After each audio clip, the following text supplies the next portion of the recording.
सबका सॉफ्टवेयर अलग है, तो सॉफ्टवेयर को मिलना आसान है। हम सबके सॉफ्टवेयर में इनपुट्स अलग अलग है। कोई माशाल्लाह बोल रहे हैं, कोई बहुत सारी इनपुट्स है याद रखें।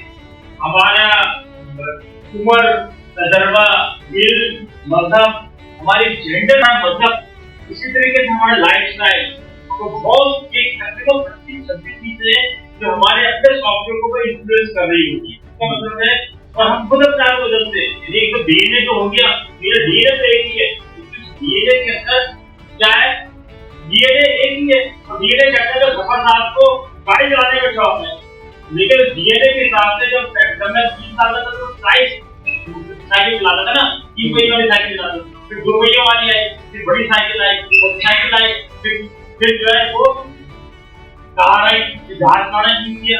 तो ये आपका उम्र के साथ साथ आपने उसने जो चला गाड़ी में, तो इस तरह हमारी चीजें भी आहिस्ता आहिस्ता बदल रही है।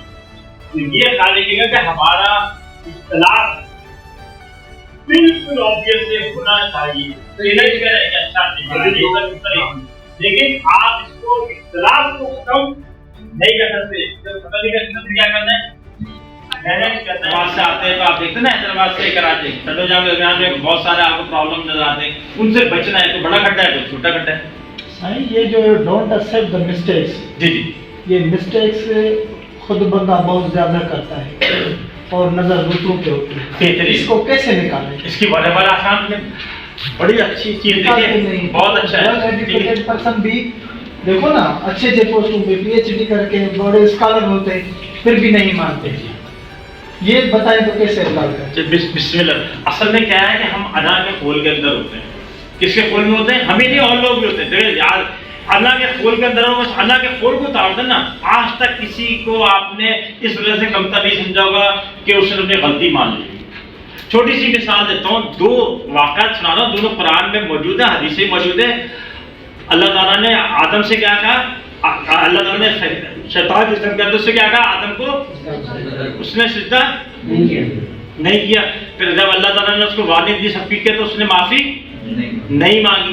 कहना पक्की बात है, कहना नहीं मानना। कहा कि वक्त दे दे अल्लाह, मैं सबको जहन्नम से भर दूंगा। मैं सारी चीजें मौजूद है, मैं आपको ये आप चाहे तो मालूम कर लीजिएगा मुझसे किसी वक्त।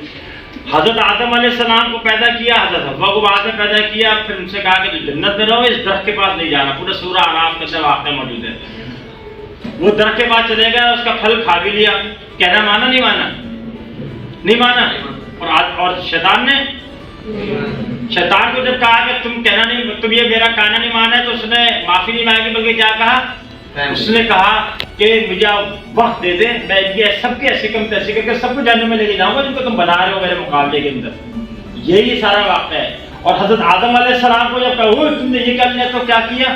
उन्होंने कहा रब्बना ज़लमना अनफुसना व इल्लम तग़फिर लना, कि अल्लाह हमने अपने ऊपर जुल्म किया।